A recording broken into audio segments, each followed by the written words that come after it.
El dictado de esta charla, a la cual he accedido con mucho gusto. Espero que sea de gran utilidad para todos los amigos y colegas que están participando en esta conferencia.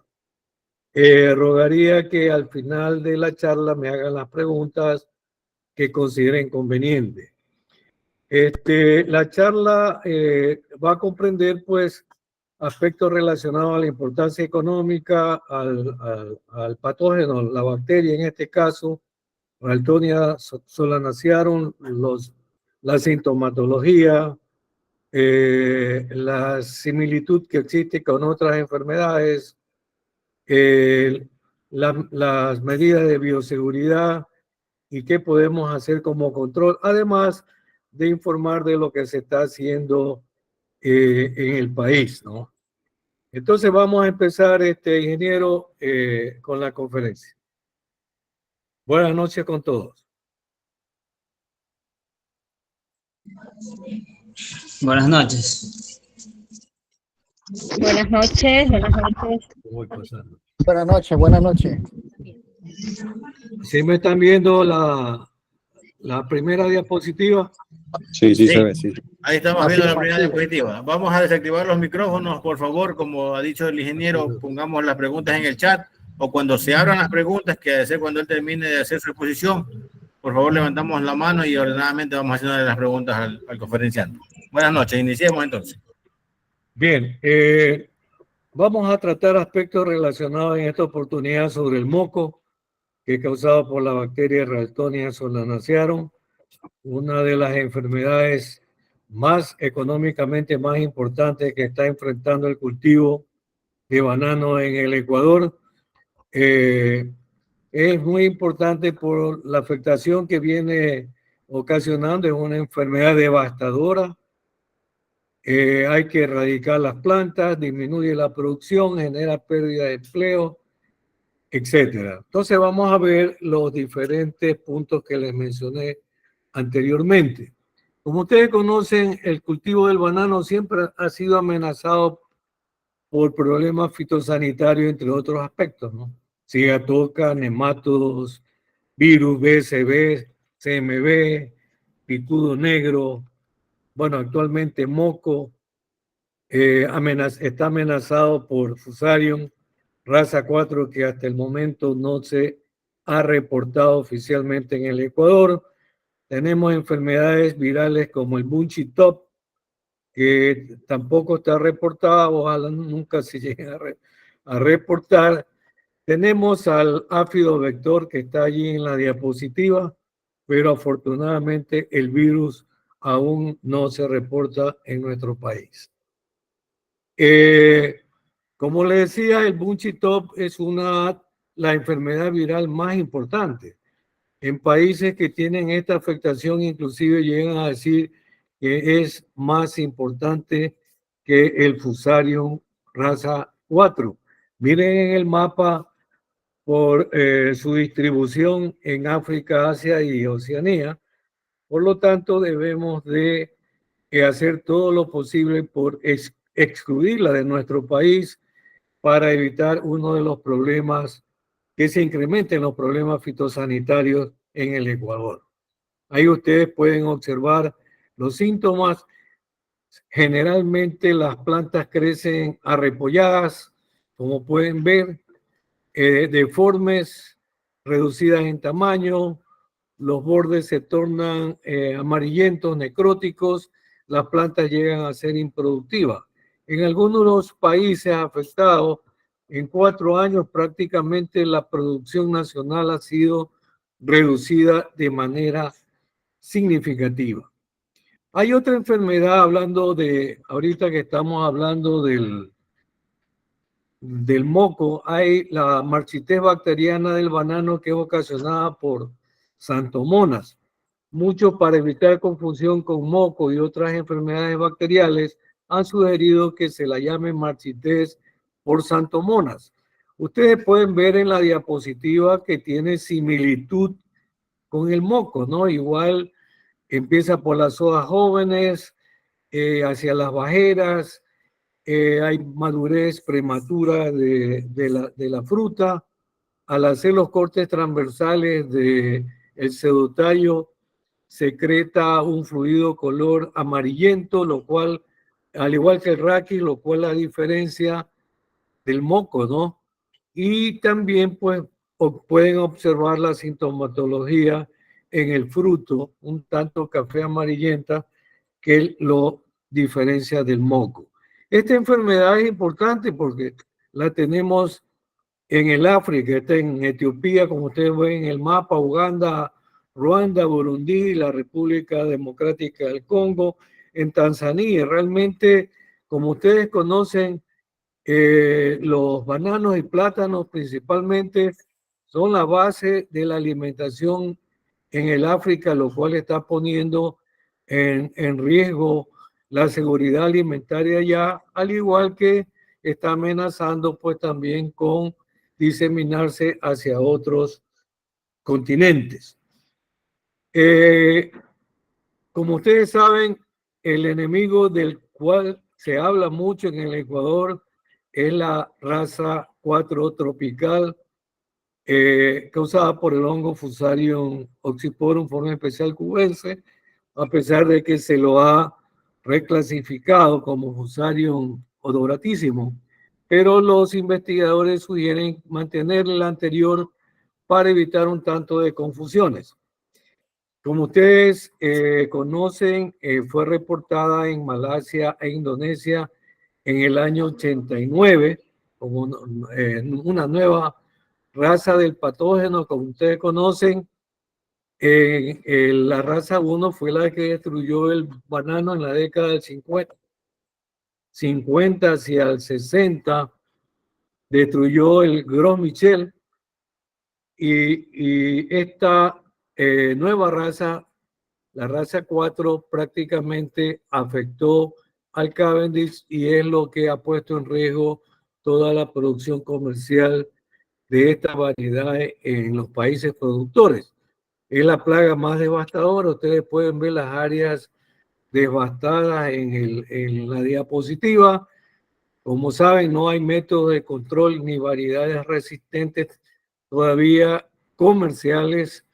Se están evaluando unas, están en proceso todavía, pero la plaga sigue dispersándose desde la parte del sureste asiático, que decíamos nunca nos va a llegar por acá de tan lejos, y prácticamente pasó a Medio Oriente, África, se la reportó en Colombia en agosto del 19, luego en Perú en el abril del 2021 y Venezuela en el año 2023. Prácticamente la tenemos ya prácticamente cerquita, ¿no? Pueden observar ustedes los síntomas característicos. Hay un bloqueamiento de los haces vasculares, lo cual pues impide el paso de agua, nutrientes hacia la parte superior. Las hojas bajeras se van amarillando hacia arriba. Finalmente las hojas que van siendo afectadas se van doblando, formando una falda alrededor del pseudotallo. Y prácticamente siempre,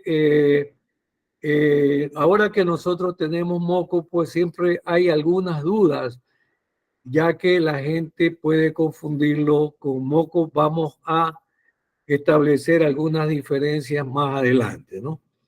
Pero es muy probable que la primera detección que se haga de Fusarium se haga cuando se observen niveles importantes de incidencia en el campo. En el año 2009, prácticamente hubo una conferencia, me parece que fue en El Salvador, donde ya se hacía un llamado de atención a los países libres de esta enfermedad, y apenas habían 5 países afectados en 20 años. Pero luego, a partir de esa reunión, prácticamente casi cada año se fueron reportando nuevos países. Tal es así que en 14 años fueron 15 países afectados, ¿no? Pueden ver la diseminación actual también en la gráfica de arriba. Bueno, ahí tenemos, pues en Perú hay 18 poblados, 3 distritos, prácticamente incursionó en Querecotillo. En el caso de Perú, en Colombia, en La Guajira, pero ya se ha diseminado a la zona importante del Magdalena. Y en Venezuela están en 3 estados y 5 municipios con Fusario en raza 4 presentes, ¿no? Pero la migración, entre otros factores, es un problema que hay que tomar siempre en cuenta, ¿no? Por nuestro país pasan muchos migrantes de otros países y mucha gente se va quedando y consigue empleo en plantaciones y pueden ser ellos factores de diseminación porque están en constante movimiento y mucha gente pues no está adecuadamente informada, ¿no? Entonces, prácticamente tenemos que hacer todos los esfuerzos necesarios para proteger nuestro rubro banano y otras musáceas, pues obviamente por la importancia que representan para nuestro país, ¿no? Que tiene 195.000 hectáreas registradas, a pesar de que estos valores, como siempre, fluctúan, ¿no? Pero bueno, eso lo saqué de una última referencia. Genera alrededor de 250.000 plazas de trabajo en forma directa y más de 3.000 millones de dólares en ingresos de divisa. ¿Sí? Son parte muy importante de la economía y de la seguridad alimentaria, ¿no? Tenemos 3 zonas muy importantes, los ríos Guayas y el Oro, y prácticamente contribuyen al PIB total con el 3,19% y con el 39,03% en relación al PIB agropecuario. Bueno, entrando al moco, ¿qué es el moco? En realidad tiene varios nombres para una información general, ¿no? Muchos le llaman el moco bacteriano del banano y plátano.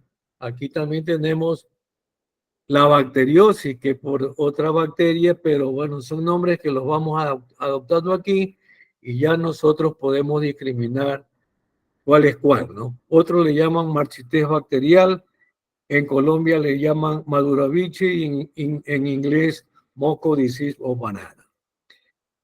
El organismo causal es la bacteria Ralstonia solanacearum raza 2.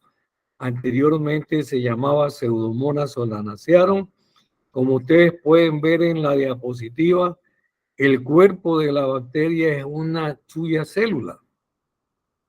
Al lado de la parte superior, en los extremos, podemos ver la variedad de plátano moco, de donde se deriva realmente su nombre, donde fue detectada por primera vez, a pesar de que mucha literatura dicen que es por la producción de polisacáridos que son exudados blanco-amarillentos que le han dado también origen al nombre, ¿no?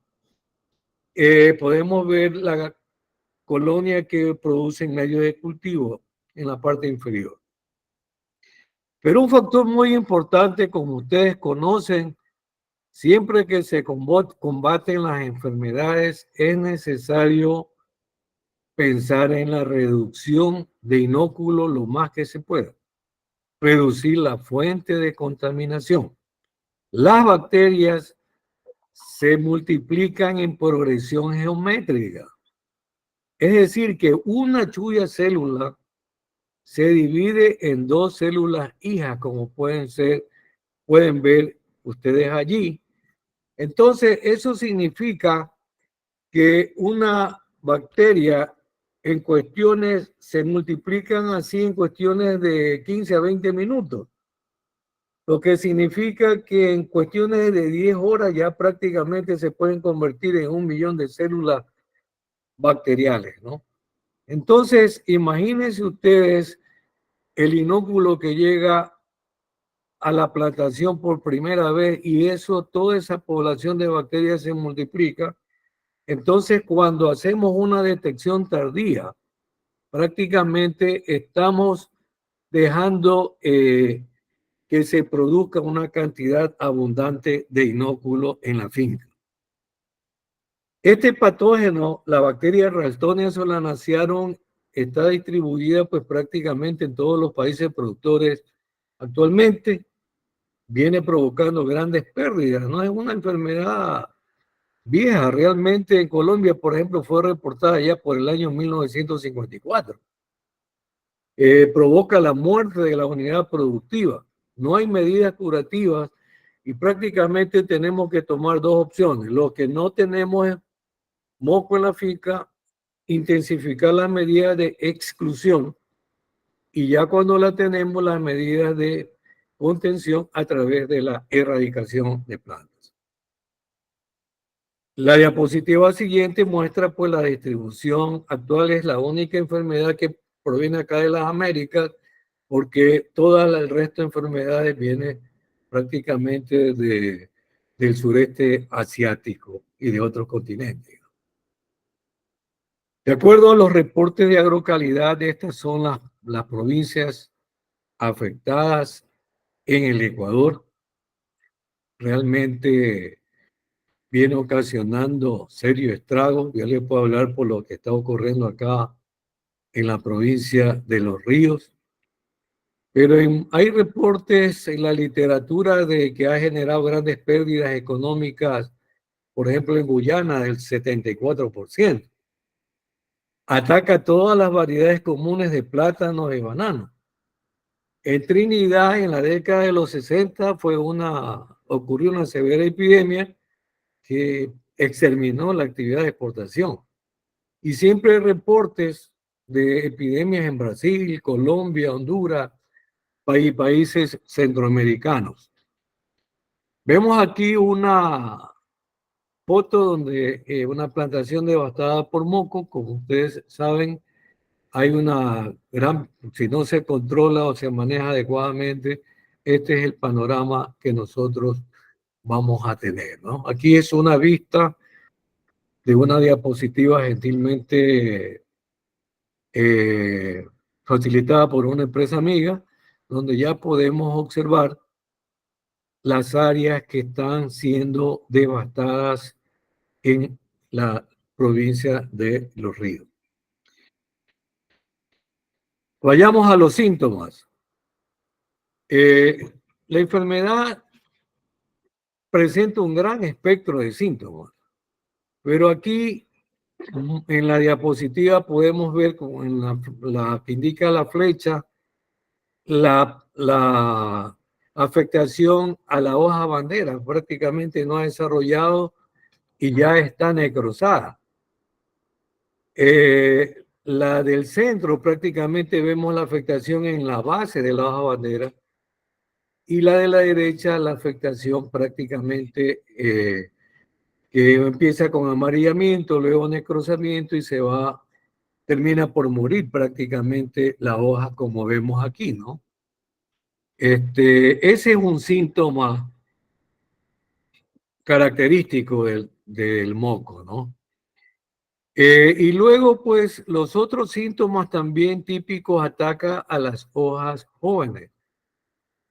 La hoja número 1, la hoja número 2, la 3, etcétera, como vemos aquí, ¿no? Síntomas iniciales, vemos en esta de la izquierda el amarillamiento que empieza en las hojas, en los bordes, luego se necrosan.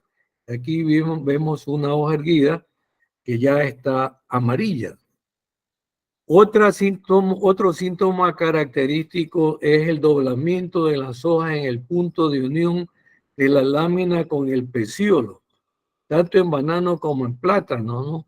La foto de la derecha es en plátano de la zona de El Carmen, cuando se reportó en octubre del 2013. Bueno, y termina en esa forma, ¿no? Se amarillean, se necrosan, se secan y el foco termina, las plantas terminan prácticamente con las hojas dobladas alrededor del pseudotallo. Si nosotros cortamos transversalmente el pseudotallo, podemos ver esa necrosis internamente concentrada hacia el centro del pseudotallo, lesiones de color café rojizas que luego se van pues tornando un poco más oscuras, pero ese es un síntoma característico, ¿no? Y estas agujas también en el centro en el pseudotallo del banano. El síntoma típico de moneda en el cormo, ¿no? La lesión en forma, el necrosamiento en forma redonda y la secreción blanco-amarillenta del rizoma, que es un síntoma característico del moco. Muchas veces cuando estamos en el campo hacemos este tipo de cortes para observar este síntoma que le llaman síntoma de moneda, y luego de la observación volvemos a colocar eso y dejamos tapado esa herida, ¿no? Estos son los síntomas que se observan en los hijuelos, a diferencia del fusario. En el fusario prácticamente los hijuelos se ven vigorosos a veces o generalmente, ¿no? En moco, los hijuelos presentan estas lesiones amarillentas en los bordes, se necrosan luego, se doblan también, como le decía, en unión cerca de la lámina con el peciolo. Hay el marchitamiento posterior del resto de las hojas, ¿no? En el fruto ocurre la madurez prematura. Por eso en Colombia le llaman maduraviche, porque le llaman biche a la fruta cuando todavía no está de cosecha, entonces viene maduraviche. La maduración es irregular, la corteza se raja y deja expuesto la pulpa, lo que contribuye a la diseminación por insectos. Vemos el fruto cortado de la derecha donde se observa la posición café seca sin olor fétido. Aquí para mostrarle que en la lámina del centro, bueno, de la izquierda, la del centro, prácticamente la fruta está casi verde y ya está totalmente podrida en el centro, pero observen también el flujo bacterial al hacer los cortes, ¿no? Por eso es que hay que tener en cuenta estos factores. Si cortamos en el campo, estamos contribuyendo a que la bacteria contamine y se pueda transmitir a través de herramientas si no tomamos las precauciones debidas.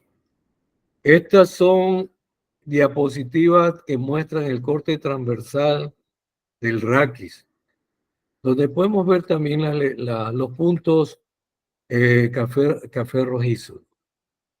Se observa también en la pudrición del dedo con la erguinia, pero esa pudrición blanda, ¿no? ¿Cómo podemos distinguirla de otras enfermedades que producen a veces síntomas similares? Aquí vemos en el lado izquierdo fusarium y las dos del lado derecho moco. Como ustedes saben, moco empieza en hojas jóvenes, es decir, de hojas jóvenes a hojas viejas. Fusarium es de hojas viejas hacia hojas jóvenes. Una característica. Aquí vemos síntomas de fusarium. Fusarium presenta el necrosamiento vascular del conducto vascular alrededor de la zona central, ¿no? Vemos un corte longitudinal y un corte transversal. Y a los costados están, pues, el pseudotallo de plantas sanas, tanto longitudinalmente como transversalmente. Aquí vemos el corte transversal de un pseudotallo afectado por moco a la izquierda. El área está concentrada en el centro y al lado derecho está Fusarium raza 4, ¿no? Alrededor del centro. Es una característica que nos ayuda al diagnóstico de campo. Y también la otra es que en moco hay este fluido bacterial cuando hacemos un corte en el rizoma en relación a lo que se presenta cuando estamos observando un rizoma afectado por Fusarium rasa 4. Fusarium rasa 4 no presenta síntomas en la fruta. Al lado derecho vemos moco, madurez prematura e irregular y pudrición interna del fruto. Aquí vemos Fusarium a la izquierda, moco a la derecha, el fruto. Ven ustedes la fruta, un verde que está completamente podrida internamente, en el caso de moco. Raquis, afectado, moco, Fusarium no presenta síntomas aparentes. Moco se puede confundir con el Winnie, pero el Winnie más suele confundirse con Fusarium rasa 4 porque el amarillamiento empieza de abajo hacia arriba. A veces las manchas amarillentas son más fuertes y son sectorizadas en la hoja a veces, hasta que finalmente todas las hojas se tornan amarillas. Pero al hacer los cortes, vemos que la parte central está afectada y es una pudrición blanda y fétida, ¿no? Miren estos bordes necróticos característicos que hay, ¿no? Pero también podemos observar la necrosis de la hoja bandera, porque a veces va hacia abajo y observando, pues, baja, desciende a través del cebotallo con dirección hacia el cormo. Cuando cortamos nosotros vemos la clásica pudrición blanda y cuando llega prácticamente al rizoma, a la cepa o cormo, es un desorden completo a nivel celular tremendamente fétida, ¿no? Aquí vemos otra muestra, hemos metido el dedo en esa lesión, la pudrición es blanda, miren el área necrótica que va rodeando ese síntoma de pudrición blanda en el centro y vean la tremenda pudrición basal de la planta, ¿no? Igual aquí.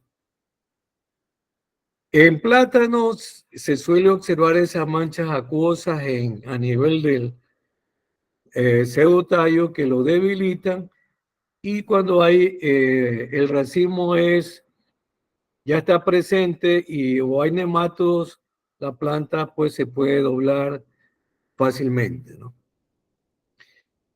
La pudrición suave del dedo que en el chat se ha hablado mucho no se podría confundir porque generalmente se presenta en 1 o 2 dedos, la pudrición es diferente, las manchas son acuosas, terminan por tornarse negruzcas en ciertas áreas, etc.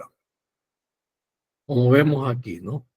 La foto del lado derecho es moco para contrastar con las dos que están hacia la izquierda, ¿no? Prácticamente todos los dedos de la mano están afectados en comparación con la pudrición del dedo, que a veces es un dedo en una mano.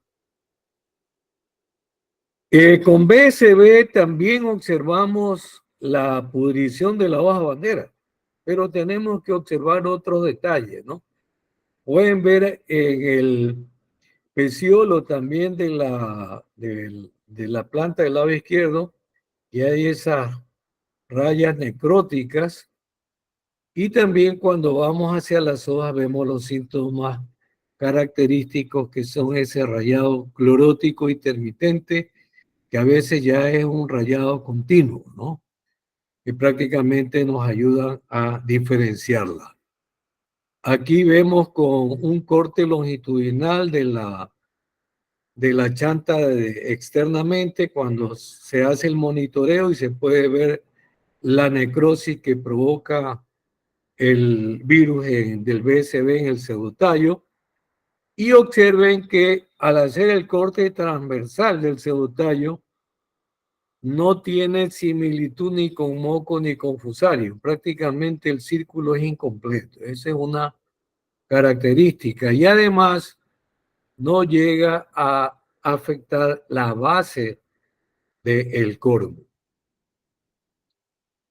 Hay también el rompimiento del pseudotallo que provoca el aborto del racimo, ¿no? También se ha dicho que en Fusarium puede ocurrir en ciertas oportunidades el rajamiento del pseudotallo y provocar ese tipo de aborto. En el dedo o en el racimo se puede ver estas manchas a nivel de piel, no llega a comprometer prácticamente la pulpa del dedo en las plantas afectadas por BSB, y como ustedes conocen el vector son las cochinillas, ¿no? Generalmente puede haber la interacción de dos organismos. Aquí vemos una interacción de Fusarium con Erwinia, ¿no? La pudrición central blanda y fétida de Erwinia, ¿no? Y a los alrededores ustedes pueden ver las tilosas que produce Fusarium raza 4. Aquí podemos ver la interacción de moco con Fusarium. Bien, ahora hablemos, luego que ya hemos visto síntomas, veamos cómo es que se dispersa en el campo, ¿no? Prácticamente en el lado derecho ustedes ven la intensa actividad que ocurre en las plantaciones bananeras, ¿no? De soja, de sige, de chante, cosecha. A veces hay movimiento de maquinaria y animales, etcétera, etcétera. Insectos, todos esos son factores prácticamente que contribuyen a través de esas, actividades, por ejemplo, las labores culturales a través del uso de herramientas contaminadas, movimientos de suelo contaminado en zapatos, maquinaria, etcétera, cuando se mueve material vegetal, insectos, a través del contacto de raíces, el riego también, el drenaje, la lluvia, son factores que contribuyen a la diseminación de la bacteria en el campo. Como les decía aquí, material vegetal contaminado. A veces se dice vitroplanta, sí, pero cuando pasan a la fase de aclimatación, se la puede colocar en un sustrato contaminado, por ejemplo. Entonces, hay que buscar fuentes garantizadas, ¿no? Esto prácticamente se sugiere no utilizarlo porque puede llevar no solamente mocos, sino también picudos, nematodos, etc. Bueno, el suelo que se mueve a través del calzado, las botas, ¿no? Lodo, etcétera. La maquinaria, pues en la llanta, carrocería de vehículos, llanta, carrocería de vehículos, etcétera. A la escalera que muchas veces no se le para bola, ¿no? Se mueve esa escalera para las cuestiones de actividades en el racimo, en fundamento, etcétera. Las diferentes herramientas que no se desinfectan adecuadamente y oportunamente, tanto en desige, desoje, deschante, cosecha, etcétera. El movimiento a través de inundación o canales para riego. A veces se tiran plantas contaminadas a los canales. Cuando hay inundación, pues, puchica, ahí se echa abajo todos los esfuerzos que podrían haberse hecho. Miren la cantidad de agua dentro de la plantación. Y aquí en la foto del lado derecho inferior, un racimo que está contaminado en una planta y le cae un fuerte aguacero, prácticamente esa agua cae al suelo y por escorrentía va hacia otras zonas, contribuyendo a la diseminación. Aquí es material contaminado que se ha lanzado a la fuente de agua, una tipo de embarcación utilizado con material de banano que puede estar contaminado, se puede estar contribuyendo de esa manera a la diseminación del patógeno. a veces raquis de plantas contaminadas se utilizan como abono. Como ustedes saben, cuando está la bellota, hay buena cantidad de abejas o de avispas en el campo, ¿no? Entonces, cuando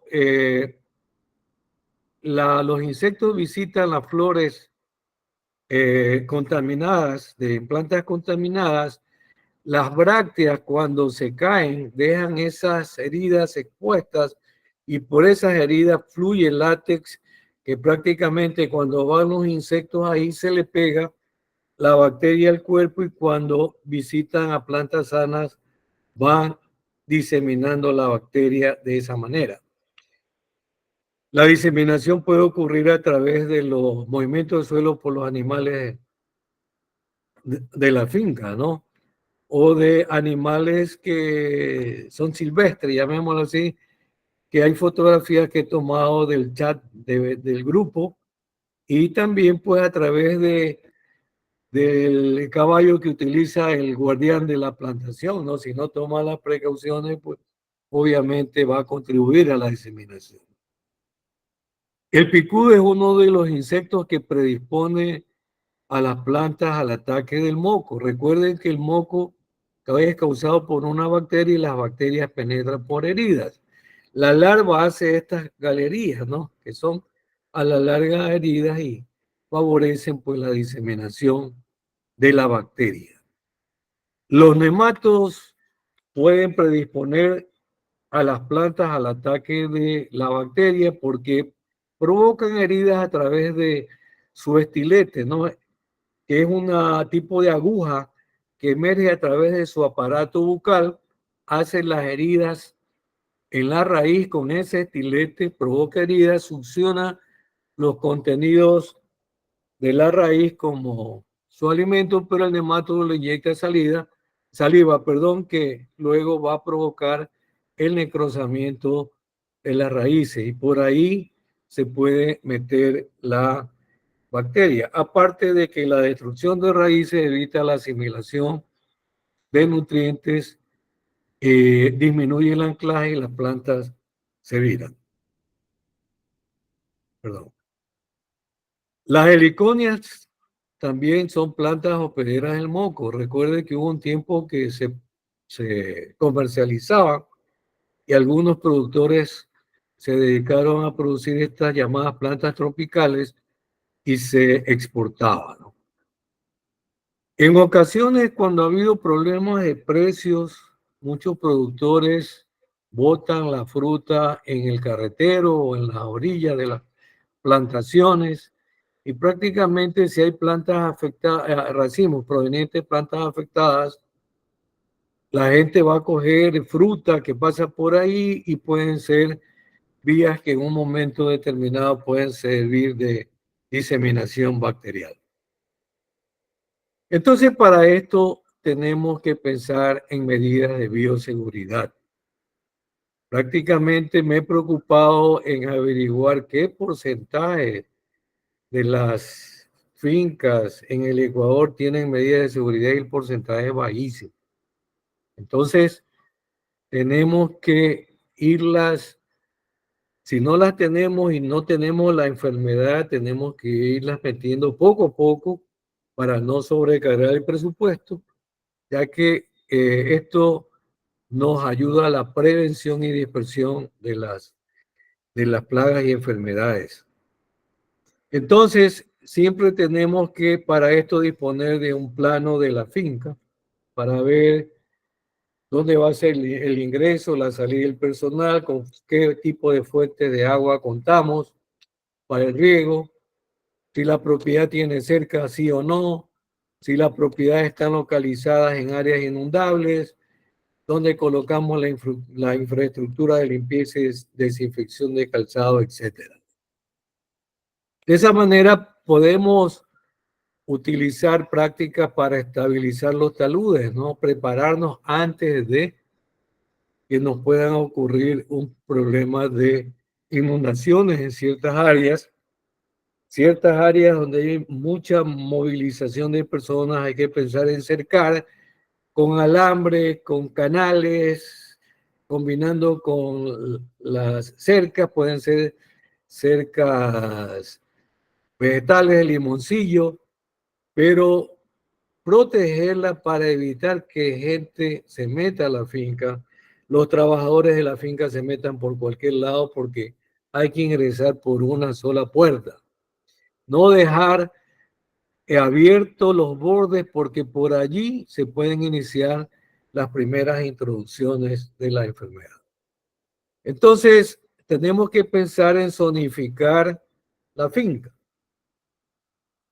Dividirla en zonas de exclusión, la parte que, o sea, que está prácticamente antes del ingreso, la zona de separación donde están las oficinas, está la empacadora, las bodegas, etcétera, y la zona ya del cultivo, que es lo que nos interesa proteger. Es decir, a través de estas medidas, lo que queremos es impedir que la enfermedad llegue al cultivo. Entonces, si nosotros no tenemos moco, hay que darle gracias a Dios porque es una enfermedad muy complicada. Tenemos que entrarle mucho con medidas de exclusión, evitar que ingrese, porque si ya entra, prácticamente, como le decía, hay que entrar ya a contenerla. Hay que implementar medidas de erradicación de las plantas enfermas, ¿no? La zona de exclusión prácticamente es el parqueadero de vehículos, no deben entrar vehículos, solamente los que sean estrictamente esenciales.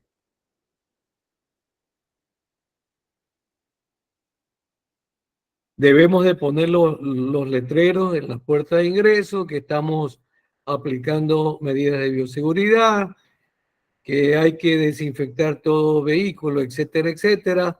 Poner otro tipo de anuncio, evitemos la entrada de Fusarium, que todo el mundo ha escuchado, inclusive diría más que el moco. ¿Qué es el moco? Que tratemos de ingresar limpio y salir limpio de la finca para retardar de alguna manera el ingreso o la diseminación.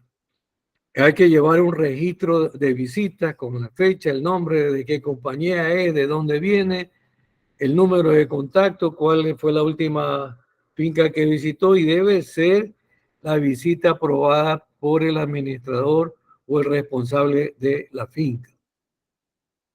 En la entrada siempre hay un pediluvio para la desinfección del calzado, y en muchas fincas se está colocando un área para cambio de botas. Las botas prácticamente las debe proveer el dueño. Es decir, los zapatos del trabajador o del visitante se quedan en esa área de cambio de botas y los trabajadores cogen las botas limpias y desinfectadas de esa área para entrar a la finca. Lo mismo tienen que hacer los visitantes, ¿no? De esa manera es una medida que contribuye significativamente al movimiento de la bacteria. En muchos lugares se han utilizado los contenedores, en Australia, ¿no?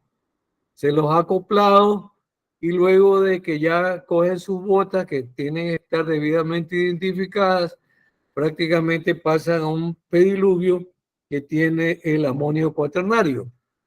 En el caso de los pequeños productores, no tienen mucho dinero, tienen una área de exclusión, un techito para que pongan las motos, las bicicletas. No tienen áreas de cambio de calzado, tienen los calzados pegados ahí en la cerca. Tienen un rodaluvio para motocicletas. Bueno, y el pediluvio sí a la entrada para la desinfección del calzado de todo el personal. Hay que evitar esto, ¿no? Siempre las botas, pues en el campo se adquieren mucho lodo, sobre todo en esta época, y que a veces usar un desarmador para limpiarlas primero, lavarlas y luego desinfectarlas y dejarlas como está la diapositiva de la derecha.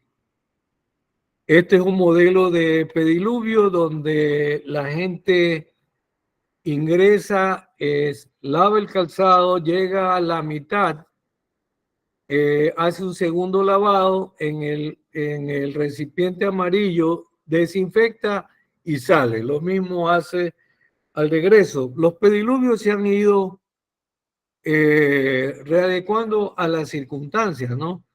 Hay otros modelos, inclusive. Aquí vemos, pues, el de la foto izquierda. El pediluvio se lo tuvo que corregir porque las piedritas se movían, se formaba lodo, entonces los zapatos volvían el lodo se adhería al calzado, luego se lo hizo ya de cemento, etcétera, ¿no?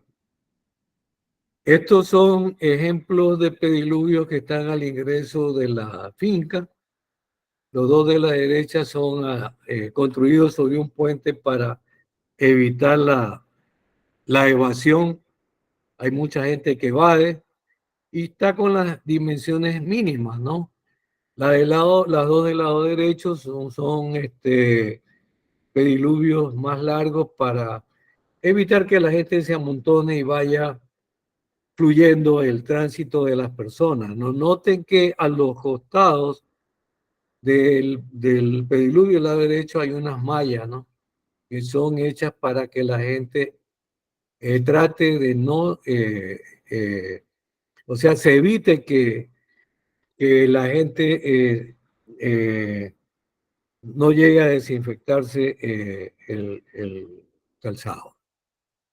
Hay puntos de lavado en el interior, no hay que, de las fincas, hay que ubicarlos en sitios estratégicos cuando se pasa de ciertos sectores o de ciertos lotes a otros. Aquí vemos un pediluvio a la entrada del campo hacia la empacadora. El trabajador se desinfecta antes de ingresar a la zona. Antes, pues, los caminos de los funiculares o cablevías en muchas fincas tienen lodo, pero ahora se los ha encementado y eso reduce significativamente el transporte de suelo en los zapatos. Es un pediluvio de una hacienda típica, muy bien manejada en la zona central de Quevedo. Vemos el trabajador está viniendo con los racimos, llega al punto donde hay una rejilla, una manguera, donde se limpia bien las botas y luego pasa al pediluvio antes de entrar ya a la empacadora. Inclusive se ha colocado una cámara, ¿no? Para grabar, ¿no? Y dentro de los requisitos se pone lo que tiene que hacer, ¿no? Lavar el calzado con la manguera, sumergir el calzado por 10 segundos, el pediluvio debe estar siempre limpio, pero sobre todo hay una advertencia que la persona que incumple prácticamente es retirada de la empresa. Bueno, ya ustedes habrán escuchado mucho este principio, entre limpio y salga limpio, ¿no? La idea es que la persona desinfecte, limpie y desinfecte su calzado para evitar la diseminación. ¿Con qué se desinfecta? ¿Cuál es el desinfectante que se está utilizando? El amonio cuaternario, que es del 20%, dosis de 6 milímetros por litro. La concentración es a 1200 partes por millón. Esa concentración se la chequea con tirilla.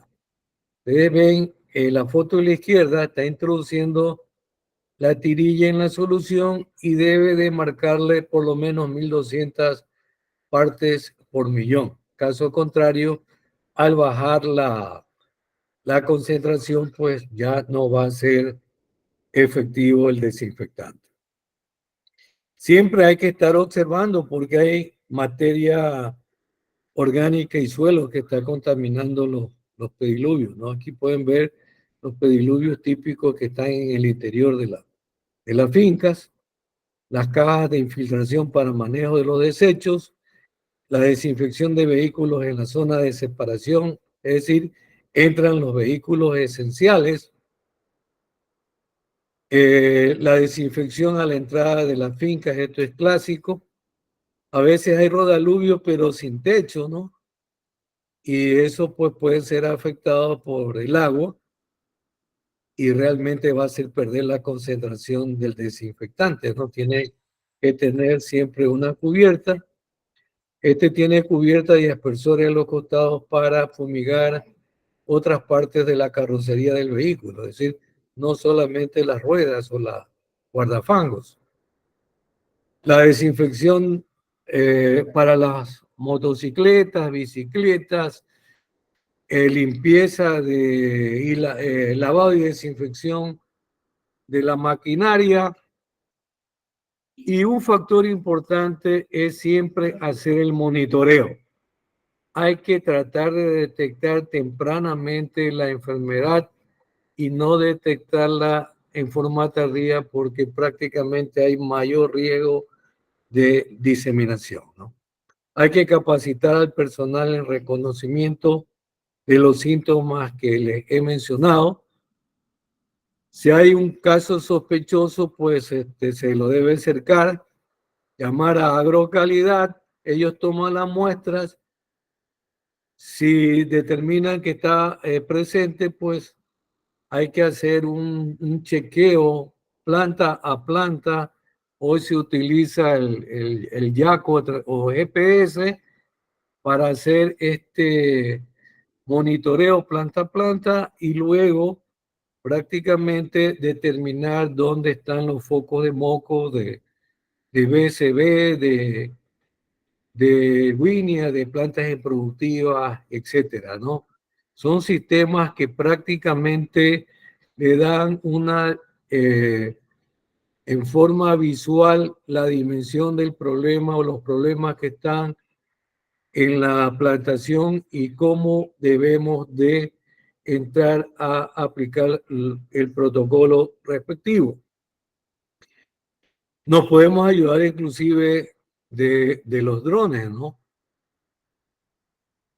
En los focos donde se ha detectado la planta enferma, se ha recomendado un protocolo de erradicación, donde se marca la planta enferma y 5 metros alrededor de la planta enferma, ¿no? Se hace un pediluvio, se pone un pediluvio a la entrada de esa zona, se marca otra zona que es la zona amarilla o la zona de seguridad, que también lleva su pediluvio, es la zona que nos va a permitir detectar oportunamente si el moco se sale de la zona roja. Y la zona verde es el área de producción.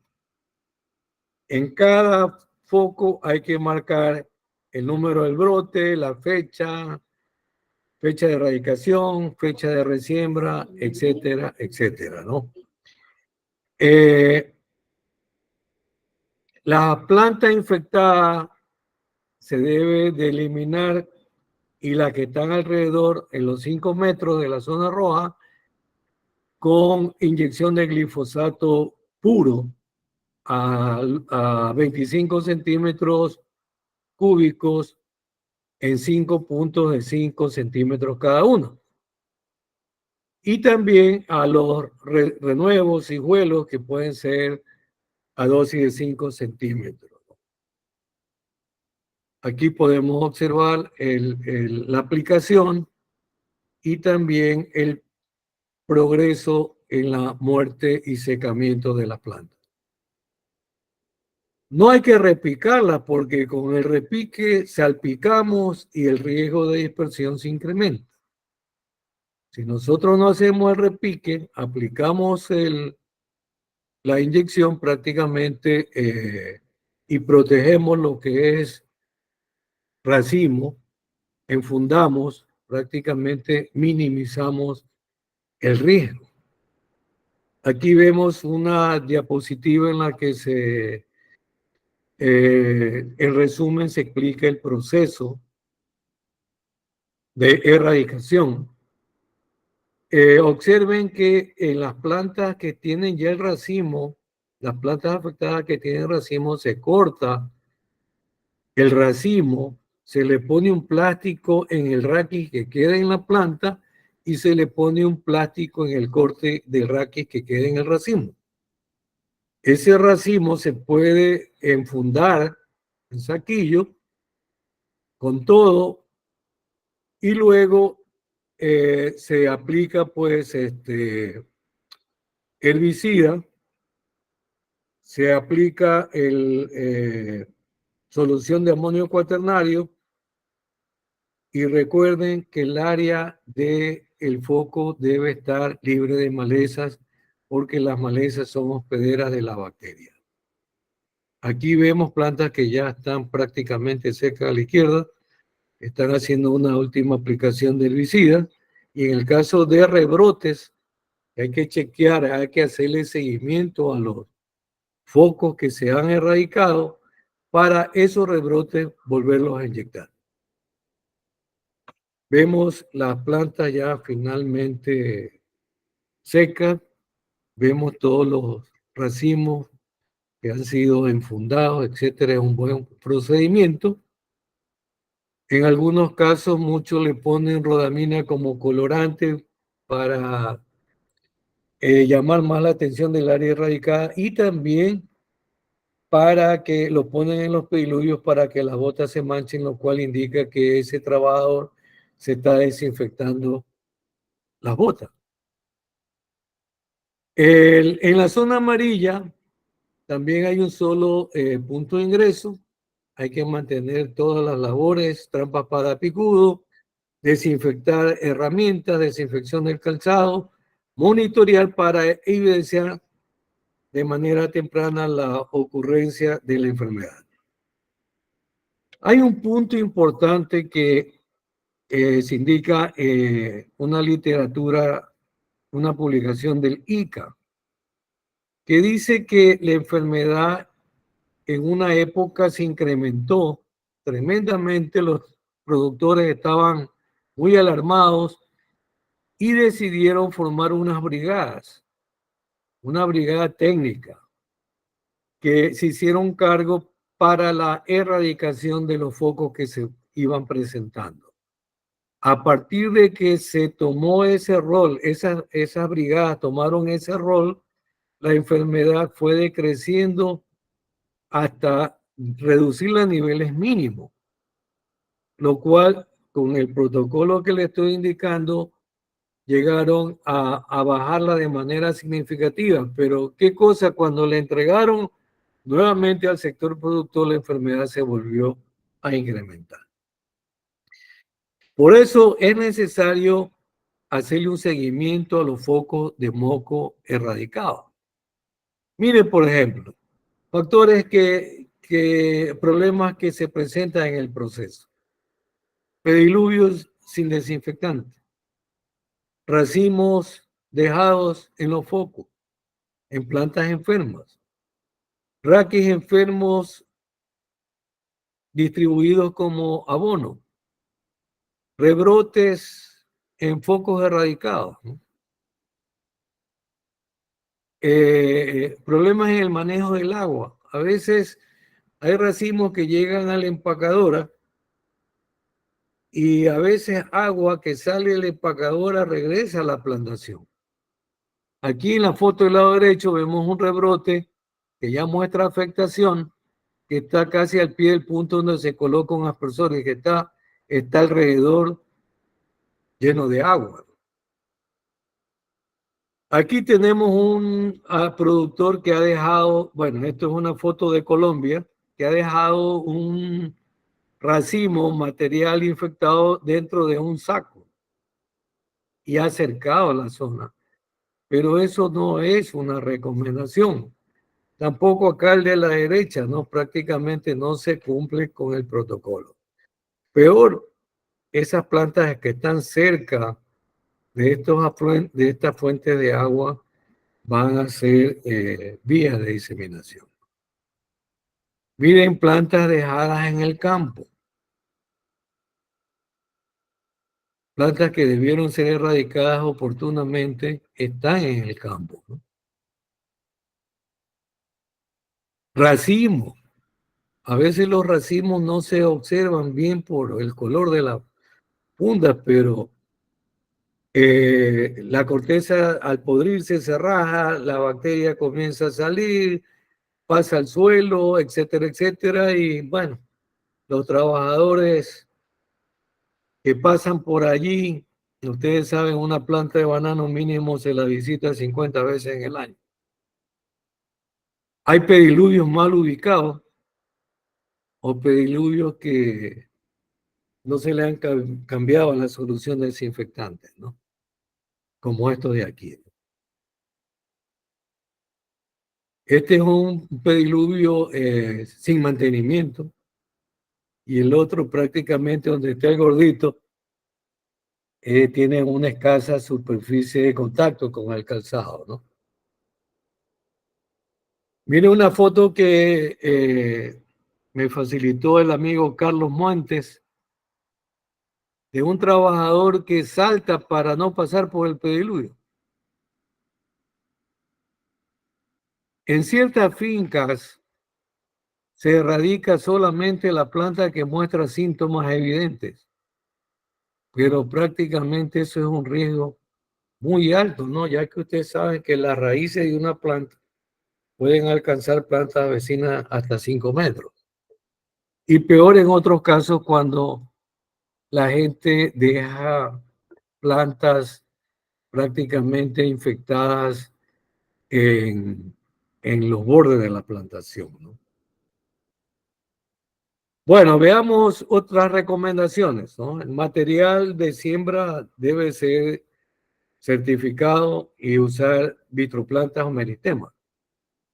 La desinfección de herramientas en este caso debe ser planta a planta. Puedo usar estos recipientes con doble machete, con la solución, con tubo de PVC que contiene la solución de amonio cuaternario, el desinfectante utilizando un spray, desinfectar todas las herramientas que se utilizan, utilizar herramientas adecuadas para evitar hacer heridas innecesarias en la planta, como en este caso se utiliza una hoz que engancha la hoja que se va a cortar.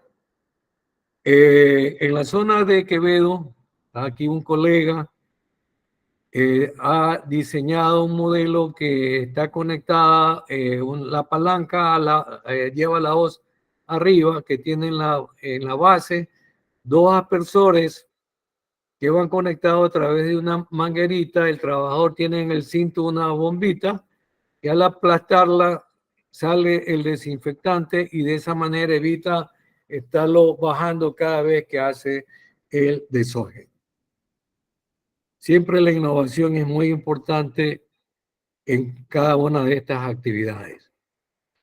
También él ha diseñado para el equipo que se utiliza para el desije, ¿no? La pala también utiliza una bomba que va a la espalda del operador y a través, en la punta va ubicada una especie de esponja que limpia la pala y la desinfecta, ¿no? O sea, mejora el rendimiento. Hay que evitar cortar la bellota con el machete, ¿no? Debe hacérselo siempre con una horqueta o manualmente cuando se puede, pero no con la herramienta. No hay que movilizar los raquis de plantas afectadas. Aquí vemos una fotografía de un racimo que llegó a una empacadora. Miren los clásicos síntomas de moco, eso no debe ocurrir. Hay que evitar heridas durante el apuntalamiento con piola. Prácticamente a veces ponen el machete, lo clavan para hacerle el nudo. Eso hay que evitar utilizando otra alternativa, ¿no? tratar de hacer monitoreo de estos 3 picudos, negro, rayado y amarillo, utilizar las trampas para captura de picudos, se puede utilizar el Boveria bassiana, que es un hongo entomopatógeno, para su control biológico. Prácticamente en los últimos años el control biológico se viene incrementando debido a que prácticamente hay muchas más exigencias en los productos que se producen. Tratar de evitar la contaminación, ¿no? Utilizando organismos benéficos o sus metabolitos para tener una agricultura sostenible, hacer un control preventivo con mínimos impactos sobre el ambiente, ¿no? De ahí es que ya se habla mucho en banano de utilizar agentes de control biológico que generan un antagonismo directo por competencia, porque producen antibióticos, porque parasitan, en el caso de hongos, reducen el potencial patogénico. Cuando tienen esa característica de que son endófitos, inducen resistencia, estimulan el crecimiento, previenen la colonización del patógeno y contribuyen a aumentar la microflora benéfica. Se habla mucho del tricoderma, más de 250 especies descritas en el mundo. Se habla de micoparasitismo, inducen resistencia, descomposición de materia orgánica, es uno de los microorganismos más nombrados como agente de control biológico.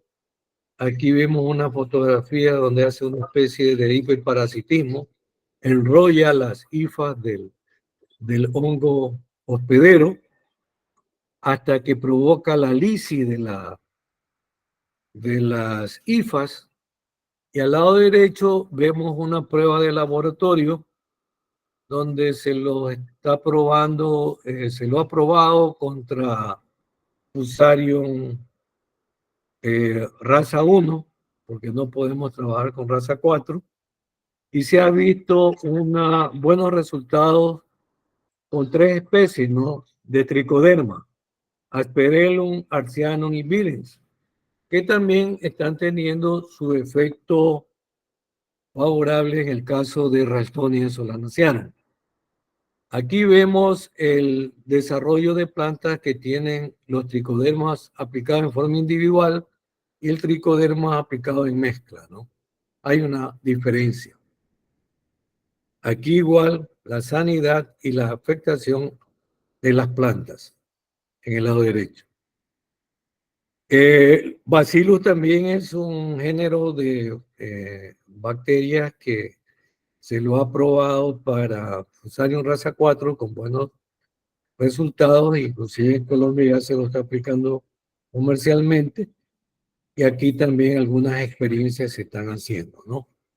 Porque tienen prácticamente unas características interesantes en su funcionamiento, ¿no?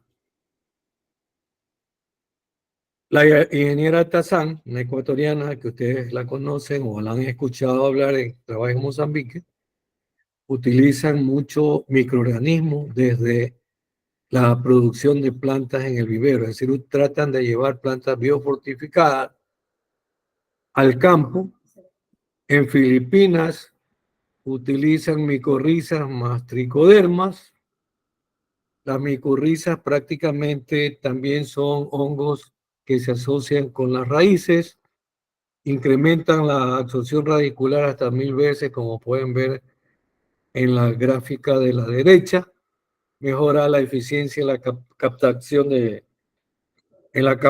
nutrientes, aumenta la resistencia al estrés hídrico y salino, la tolerancia a patógenos radiculares, que realmente son características muy importantes, ¿no?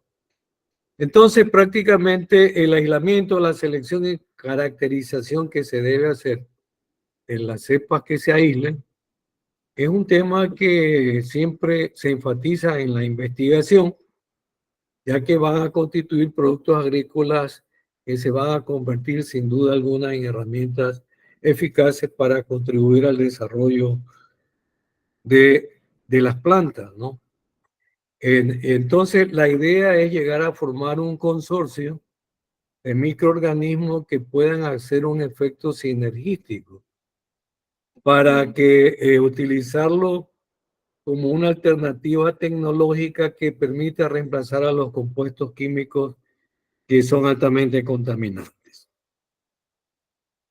Como conclusión, diremos que el manejo integral de moco es una herramienta que muy importante para controlar y prevenir la propagación de la enfermedad.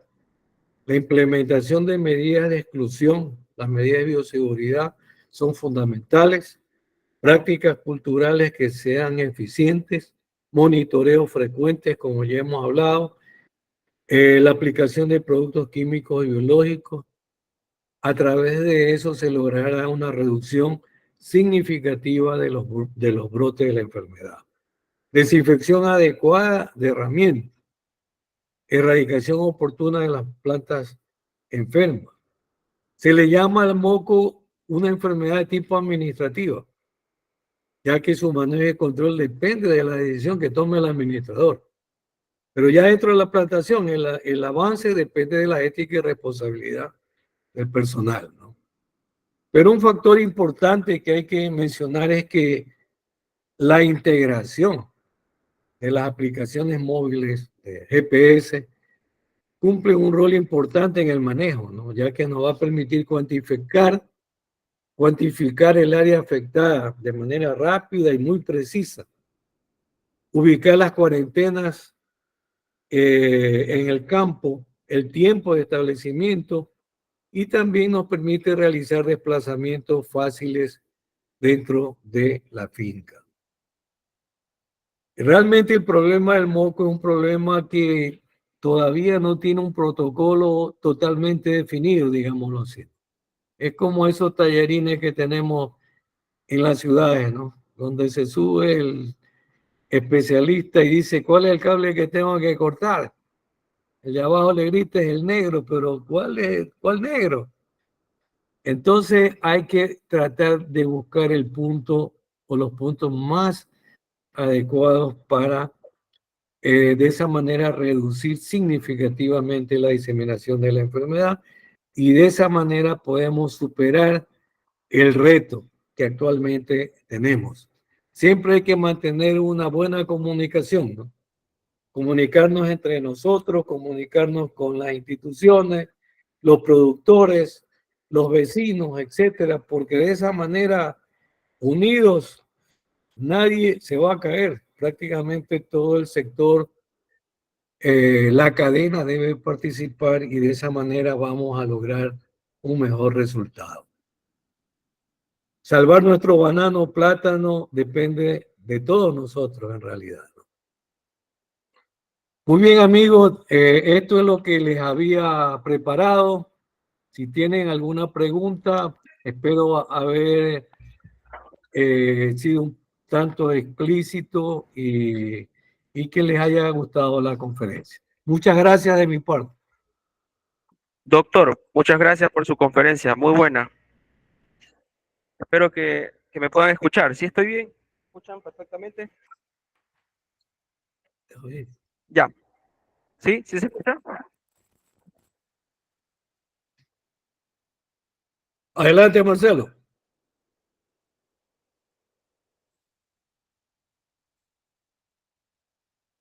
¿Me puedes sacar? A mí, no.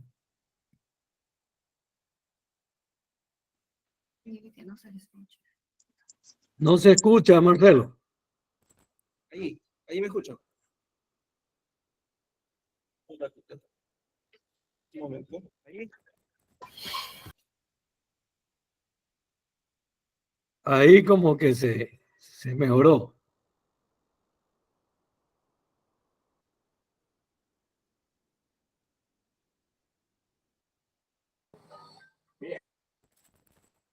escuchan? No. Ahí, directamente. Ahí me escuchan perfectamente. Afirmativo, Parece- afirmativo, se le escucha bien, afirmativo. Sí, sí, perfecto. Sí se escucha. Bueno, Sí se el escucha. doctor, para que lo conozcan, el doctor tiene un título de ingeniero agrónomo de la Universidad de Guayaquil y un Master of Science obtenido en la Universidad de Florida, Gainesville, Estados Unidos, en la especialidad de fitopatología, y un diplomado de docencia universitaria en la Universidad Estatal de Quevedo. Como experiencia laboral, trabajó como investigador en el INIAP, Estación Experimental Pichilingue, líder del programa de investigación del cacao y café en el INIAP, responsable del programa de banano, plátano y otras musáceas. Director de la Estación Experimental Tropical Pichilingue del INIAP, docente de la UTQ desde su creación, docente de la Escuela Politécnica del Ejército y decano de la Facultad de Ciencias Agrarias de la UTQ. Como experiencia como conferencista, ha participado como representante del Ecuador en reuniones del Comité Directivo de Musalac y en conferencias de las Cumbres Mundial de Banano. También asistente a cursos internacionales sobre enfermedades de banano y plátano, con énfasis en moco, Fusarium raza 4, virosis y enfermedades cuarentenarias. Es actualmente consultor agrícola en problemas fitosanitarios en cultivos tropicales como banano, plátano, cacao, café, entre otros. Ha dictado charlas de participación técnica sobre problemas fitosanitarios que afectan al banano y plátano, a productores bananeros y plataneros, estudiantes de pre y posgrado de ciencias agrarias y profesionales agrícolas de diferentes instituciones estatales y privadas del país. Es autor de varios manuales técnicos y publicaciones científicas sobre problemas fitosanitarios en cultivo de banano, plátano y café. Bueno, para los que no conocían al doctor, agradezco, doctor, por su excelente presentación y algunos aquí lo conocen también y saben de su ardua experiencia en el campo de la fitopatología. Muchas gracias, Marcelo. Ya, bien. Vamos a empezar con la pregunta de Francisco Ugarte. Ahí veo que hay participación de varias compañías bananeras grandes, medianas y pequeñas del país. Bueno, aquí en este caso, Francisco Ugarte de Palmar. Por favor, Francisco, pregunte lo que desee. Andrés. ¿Cómo están, estimados colegas? Muy buenas noches, estimado profe, ingeniero, un gusto conocerle, gracias por su charla, me parece que ha sido muy completa, bastante informativa. Mi pregunta es la siguiente: para el manejo, la contención y erradicación del moco en la zona roja, ¿usted considera que es efectivo la aplicación de amonio cuaternario con sales de cobre versus la aplicación de productos con yodo? ¿Cuál es su experiencia? Muchísimas gracias. Bien, como usted conoce, la recomendación de sales de amonio con cobre es una recomendación que está dada por Agrocalidad, ¿no? El Organismo Nacional de Protección Fitosanitaria. También lo recomienda el Senacica de México.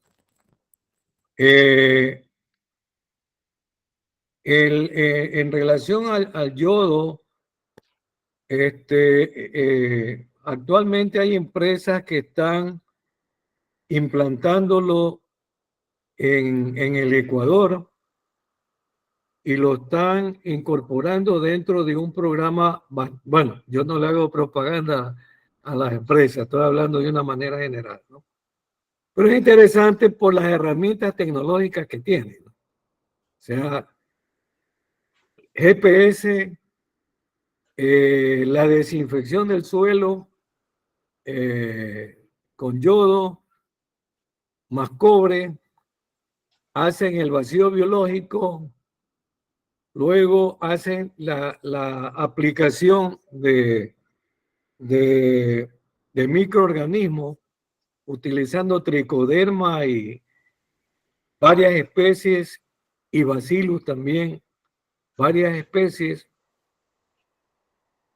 Y aparentemente lo que conozco es que ya lleva como un año probado en Colombia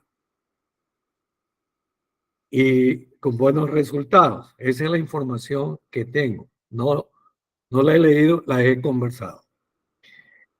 Pero realmente lo importante en el proceso es bajar el inóculo. Es decir, cuando inyectamos nosotros, la planta se nos secará en unos 20 a 25 días, ¿verdad?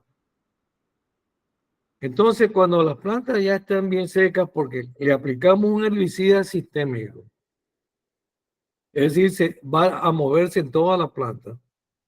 Todo ese material seco lo tenemos que tratar de arrancar o sacarlo de alguna manera con todo, la verdad. Porque eso lo vamos a amontonar allí, lo vamos a trozar, ¿sí? Y le podemos aplicar el amonio cuaternario, ¿no? Y también se puede cubrirlo, ¿no? En algunos casos, en México lo ayudan con cal también. Ahora, lo importante es manejar ese inóculo. Es decir, si nosotros dejamos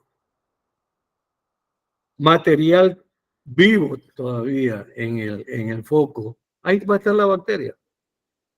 A veces pensamos que con la inyección ya todo está controlado, pero hemos visto el fracaso, porque dice, ya me inyectaron las plantas, ya me olvido del moco. No, señores, el moco nunca duerme.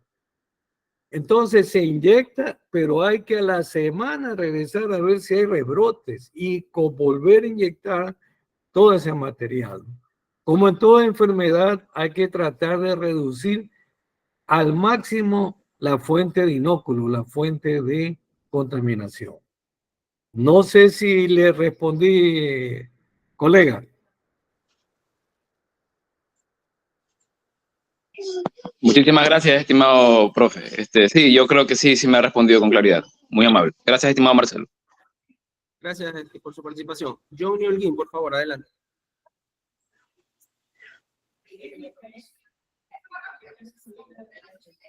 Johnny Holguín, con su pregunta.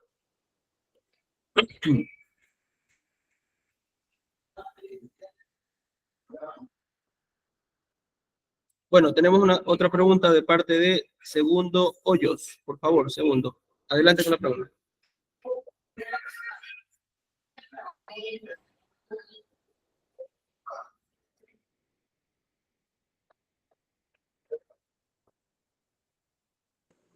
Hola, hola, ¿sí me escuchan? Hola, Ahí se escucha, perfecto. hola. Sí, se ¿Me escucha. Sí, escuchan? adelante, ingeniero. Adelante, sí le escucho. Pregunte, por favor. Hola, ¿me escuchan? Sí, ingeniero, adelante. Sí. Ya, le quería preguntar al ingeniero Sotomayor, buenas noches. Estaba escuchando que una de las formas de atacar al moco es con microorganismos, especialmente con tricoderma y bacillus. Pero al mezclarlo con productos sintéticos, por decir, con el yodo y el cobre, ¿no estamos de alguna manera eliminando estos microorganismos que son seres vivos? Bueno, lo primero es que estamos, o sea, aplicando es una desinfección, porque miren, los suelos bananeros son flojos en cuanto a la población de microorganismos. Se ha aplicado tanto químico que usted hace una evaluación de la carga biológica de los suelos y es bastante baja. Tanto fungicida que se ha puesto, tanto nematicida, tanto herbicida, etcétera, ¿no? Entonces, están prevaleciendo las poblaciones de Ralstonia. Entonces, para bajar, se pueden utilizar, como les decía, esa información, eso tiene relación con la pregunta del compañero anterior. Se trata es de bajar esa población, ¿no? Después, prácticamente, se hace un plan de biofortificación de plantas y luego un programa de aplicación alternada de los tricodermas.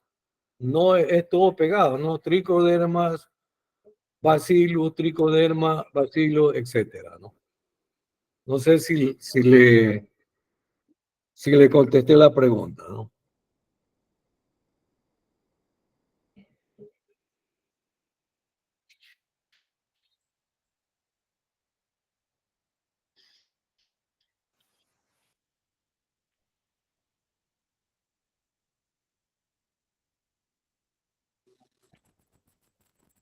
Rafael Hernández, por favor, adelante con su pregunta.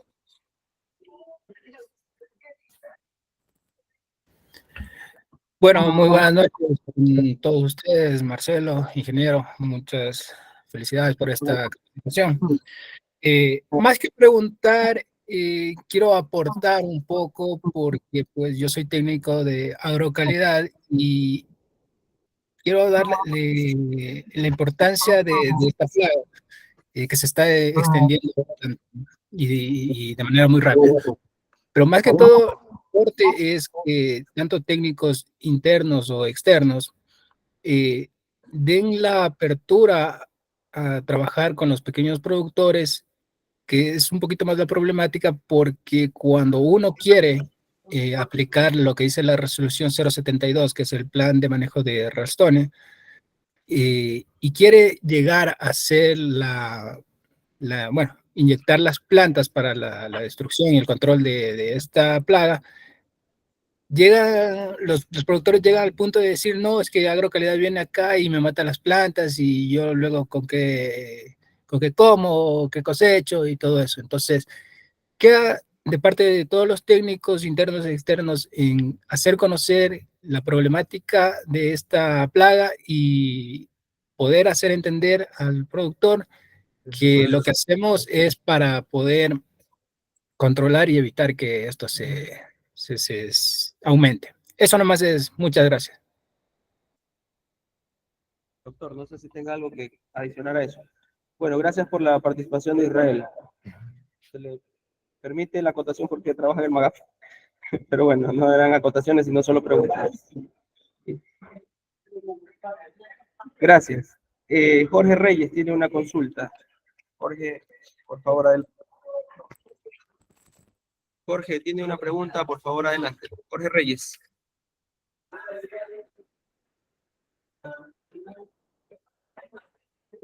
Hola, ¿cómo está, doctor? Qué gusto. Marcelo. ¿Cómo definen ustedes la carga bacteriana que tiene un suelo o cómo sé cuándo puedo volver a sembrar? Mire, hay un laboratorio, hay laboratorios que determinan eso, ¿no? En realidad, ellos le dan un reporte de la carga bacteriana que hay en su finca. Y ese reporte muchas veces indica que hay, por ejemplo, especies de tricoderma, hay especies de fusarium, especies de penicillium, especies de aspergillus. Pero a veces la población es tan baja de la microbiota del suelo que realmente, por eso es que una bacteria patogénica como Ralstonia no se la puede contener, por lo que hay que atacarlo también por el lado de los microorganismos. Ahora, ellos tienen experiencia en eso, en poblaciones, ¿no? Ellos le dan prácticamente un análisis exhaustivo del reporte del suelo de su finca en función del muestreo, ¿no? Inclusive le hacen una programación para determinar la carga biológica después de ciertos tratamientos para ver cómo ha funcionado un determinado tratamiento.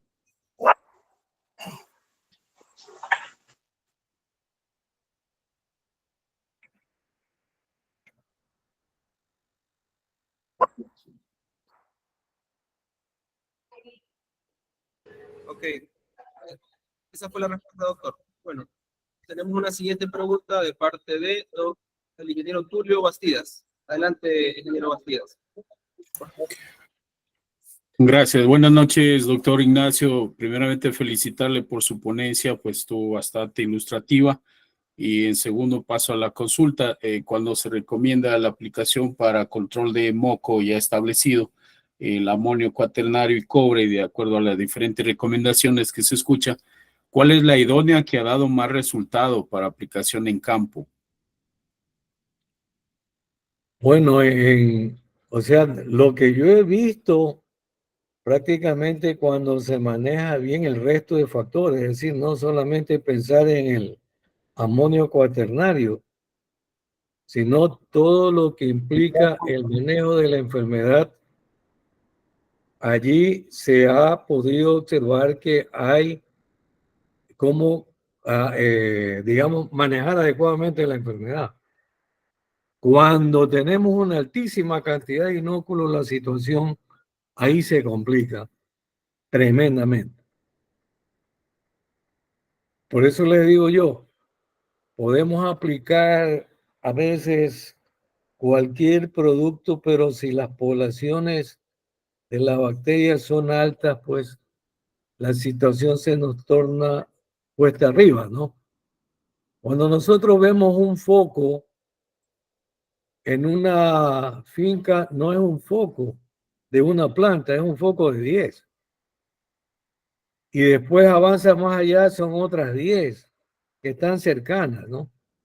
Entonces, en el momento que usted ya determina planta a planta para ver cómo está dispersa la enfermedad, se da cuenta de la gran cantidad de plantas afectadas. Entonces, el problema se le torna pues complicado porque no se ha hecho la erradicación temprana, entonces la cantidad de inóculos en las plantas infectadas es altísimo. Yo le decía, la multiplicación de las bacterias en progresión geométrica. Entonces, manejar con amonio cuaternario una población altísima de la bacteria en el suelo es complicado, realmente. Ahora, en otras partes he escuchado que la adición de cobre, porque no le dicen qué producto a base de cobre, simplemente le dicen sale de amonio cuaternario más cobre, aprobado por el Organismo Nacional de Protección Fitosanitaria. Les ha funcionado, pero no hablan de bajo qué carga de inóculo han sido obtenidos esos resultados. Eso es lo que le podría decir, ingeniero. Ok, gracias, doctor. Y si me permite, pues el doctor Marcelo, y consultarle actualmente para conseguir plantas libres de inóculo. Hay varios viveristas, claro, pues con cierto manejo con falencias, que se lleva ya el inóculo tanto de moco como de fusarium, y tuve una mala experiencia.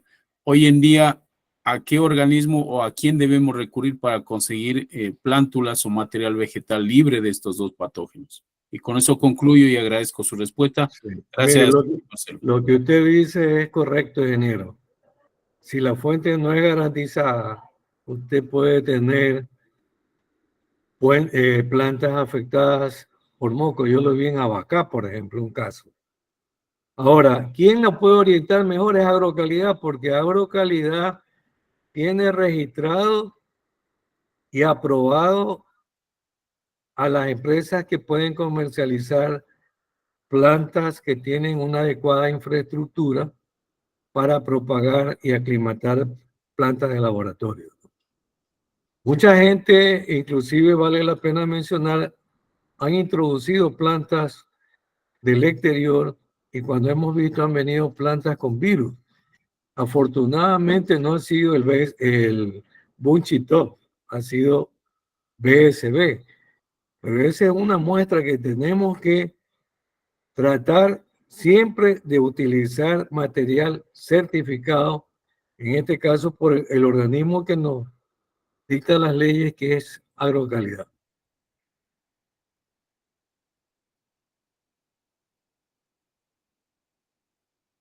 Gracias, doctor. Muy amable. Gracias a usted por la pregunta. Perfecto, vamos con la pregunta del ingeniero Jorge Romero. Adelante, ingeniero. Muy buenas noches, espero que me den un ok si me están escuchando, por favor. Sí, le escucho, don Jorge, adelante. Ingeniero Sotomayor, un gusto conocerlo. Ingeniero Marcelo, de igual manera, saludos a todo el grupo. Yo quisiera hacer una pequeña acotación a la última pregunta sobre el control de bacteriosis en el cultivo de banano. Debemos considerar nosotros que los controles con sulfato de cobre pentahidratado y bactericidas antes de aplicar el glifosato deben ser hechos, porque de esa manera estos productos que son sistémicos entran al sistema de la planta hasta la punta de los raíces. Entonces, cuando eliminamos ya esa unidad productiva, por lo menos hemos tenido un muy buen control, o por lo menos el producto queda dentro del sistema de la planta para que estas bacterias, al descomponerse no se puedan distribuir a nivel de suelo. Eso era el comentario que nada más quería hacer, y luego viene mi pregunta. Usted ha sido muy claro en hacernos conocer que estas enfermedades de tejido vascular, entre otras cosas, se diseminan por los canales de riego, por el agua mismo, ¿ya? Y nos ha dado algunas soluciones y alternativas. Quisiera saber si es que hay algún trabajo técnico sobre el manejo de aguas, ¿ya?, para este tipo de cosas. No, en realidad no tengo experiencia ni he escuchado. Siempre se habla de forma general de que hay que darle un tratamiento específico, ¿no? Sobre todo cuando hay reservorios para utilizar el agua para riego, ¿no? Pero así, de una manera técnica, no lo he visto en alguna publicación, ¿no? Lo único que dicen es hay que tratar de usar, pero usted sabe el costo, agua de pozo para riego. Entonces, es un asunto que se necesita más información, en realidad. Pero, sí, siga. Una acotación más. Entonces, sería importante, pienso yo, y espero que usted esté de acuerdo, en que deberíamos comenzar a trabajar no solo a nivel de cultivos, sino a nivel de suelos, ver cuáles son los desequilibrios que se están produciendo en el suelo para que este tipo de bacterias estén comenzando a aparecer sobre las benéficas.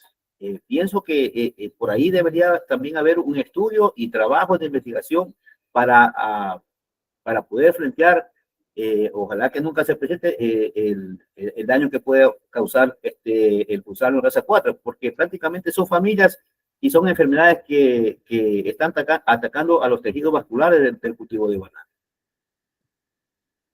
Sí, había traído la acotación, ¿no? Lastimosamente, nosotros no estamos en las páginas amarillas, como diríamos, en investigación. No hay muy poco apoyo realmente en investigación, siendo el principal país exportador de banano. Pero bueno, no podemos meternos a hablar en esos asuntos en estos momentos. Pero lo que usted dice es importante porque todo manejo debe de desarrollarse de una manera científica, ¿no? O sea, todo microorganismo que se utilice tiene que ser pues caracterizado, etcétera, probado a nivel de laboratorio, invernadero, y después cómo interactúa en el suelo que tenemos, si entre ellos se hacen antagonismo o no, o hacen efecto sinergístico, etcétera. No es tan fácil la cosa, ¿no? Pero lo que usted comenta es correcto, ¿no? Hay que hacer un estudio de qué es lo que está ocurriendo en el suelo. Ya, perfecto. Pasemos a la siguiente pregunta. Carlos Tocaín, rápidamente, por favor, ingeniero, su pregunta para pasar a leer las preguntas que Muchas gracias. Saludos, ingeniero Ignacio Sotomayor. Yo estoy conectado desde acá del Asia. Gracias por el aporte. Quería preguntar si hay algún estudio del uso del ozono y ver el efecto sobre esto. Eso la una. La otra, quisiera acotar. Dentro del sector horticultor también tenemos otro tipo de problemas con las bacterias, y lo que se ha podido establecer son filtros con lámparas UV después de los reservorios, en el cuarto de bombas, con específica longitud de onda para controlar esto ha sido importante. También se están haciendo inyecciones de hipoclorito, unas 2 partes por millón en el sistema de riego, con lo que ha ayudado de forma importante. Tener camas levantadas o cuando usamos sustratos hidropónicos monitoreamos permanentemente. Esto en cuanto al ozono, ingeniero, por favor, ¿podría darnos algún comentario sobre el uso para disminuir el ataque de este problema? Gracias. Sinceramente no lo he escuchado en las fincas que yo he visitado, pero la Universidad Católica, a través del ingeniero, se me escapa el nombre, él ha hecho trabajos con ozono, inclusive lo probó en Sigatoca, pero no he visitado alguna finca que yo conozca o los colegas con quienes yo interactúo, si hay el uso de ozono bajo condiciones de campo, para el caso Moco, ¿no? Sí, perfecto. Muchas gracias, ingeniero, y felicitaciones. Muy valioso su aporte. Buenos Gracias a usted, días jefe. a todos. Gracias, colega. Adelante, ingeniero Gary Sánchez, por favor.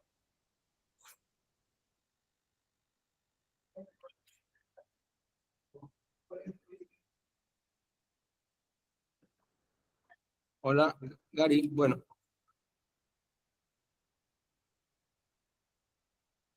Bueno, Gary parece que se fue. Bueno, y vamos con las preguntas.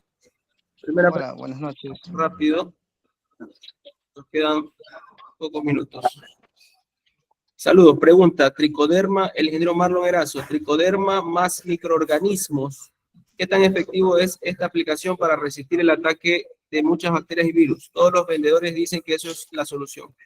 Gracias de antemano. Su comentario sobre los microorganismos en el control del moco. Bueno, tricoderma es un microorganismo, ¿no? Hay varias especies hay un montón de especies, ¿no? No todas hay tricodermas de tricodermas, pero yo presenté 3 especies que están funcionando para Fusarium raza 1, que con seguridad van a tener efectividad sobre Fusarium raza 4, y también se las ha probado a nivel de laboratorio y están funcionando para Ralstonia solanacearum. Si se adiciona otro microorganismo, habría que estudiarlo, ¿no? Porque lo que se busca es que se complementen, que no haya una acción de antagonismo entre ellos, sino que todos promuevan el desarrollo de la planta, protejan la planta a través de sus diferentes mecanismos, ¿no? Por ejemplo, en el caso de tricoderma, se ha visto que esa asociación de esas 3 especies que les mencioné, no hay antagonismo. En Colombia se está aplicando Bacillus, que es otro microorganismo, también especies de Bacillus, pero la aplican de manera alternada, no mezclada. Generalmente los especialistas en control biológico indican que los consorcios que se recomiendan no deben ser más allá de 3 microorganismos diferentes, ¿no? Entonces, en realidad la tendencia es ir hacia el uso de los microorganismos, porque un microbioma activo y que sea funcionalmente diverso va a tener una mayor capacidad para suprimir moco. O sea, podría llegar a convertirse en lo que se llama un suelo supresor, ¿no? Como se está hablando últimamente. Es decir, que el patógeno no sea capaz de provocar altos niveles de de la enfermedad o en su defecto no se presenta. Entonces, yo le respondería la pregunta en esa manera, ¿no? Siempre hay que tratar de probar esa asociación. Queda abierta una investigación para el doctor Sandoya que nos está escuchando, para el grupo de investigación de banano que se va a hacer pronto.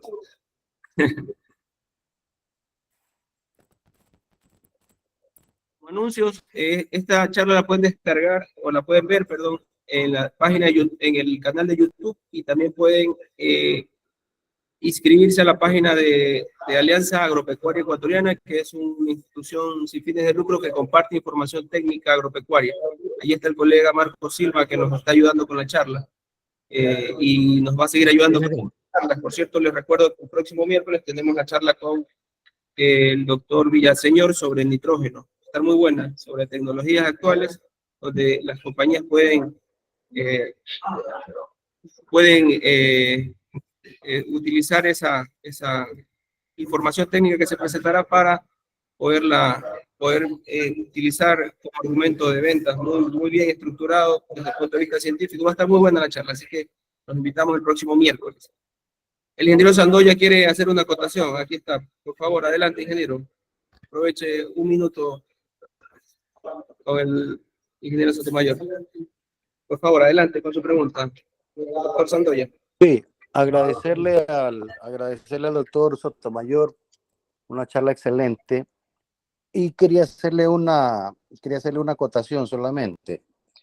Agroban envió hace un par de años a 3 representantes para conocer primera mano el tema del manejo del fusarium, y estuvieron en unas fincas de 5.000 hectáreas en donde ellos conviven con la enfermedad. Y una de las novedades que trajeron fue justo lo que estaban hablando hace un minuto, que era el tratamiento del agua, que es un proceso súper caro, procesos de filtrado para el tema riego. Y después Agroban citó a sus socios a la presentación de este sistema, de la misma gente que lo hacía ahí en Filipinas. Entonces sería bueno, debido a la inquietud que hay, pedirle al presidente de Agroban, que está en el chat, para ver si nos puede ayudar con esa charla. Segundo, quería acotar también sobre ensayos que se están realizando ya por 3 años con el tema de los microorganismos. Alguien preguntaba si es factible mezclar los microorganismos con los productos agroquímicos, llamémoslo así, ¿no? Entonces, entre otros, hay el control de Sigatoka ya, como les digo, por 3 años, y no se trata de que el microorganismo va a reemplazar al agroquímico, en este caso al fungicida. Es un trabajo complementario lo que han hecho, la aplicación.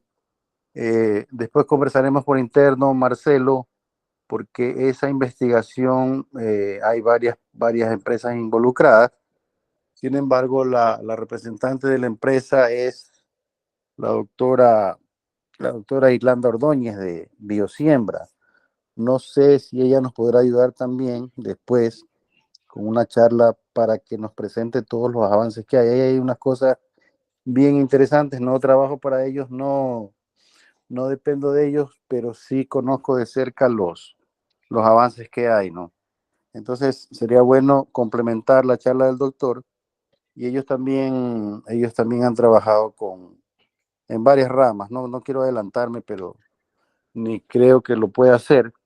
Sin embargo, sí te sugeriría que complementemos la charla del doctor Sotomayor con ese tema de los productos que ya ellos tienen probados, ¿no? Sin que necesariamente sea una propaganda, más bien un aporte, porque ya son 3 años que llevan investigando ellos. A mí lo que me resultó interesante fue que tienen aislados 480 microorganismos nativos de Ecuador, locales, digámoslo así, ¿no?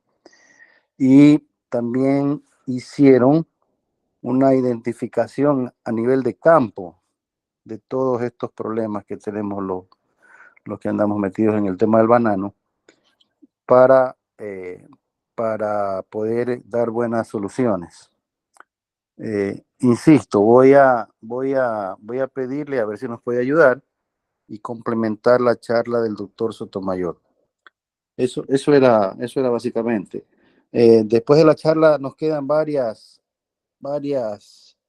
razonamientos que tenemos que ir a seguirlos haciendo.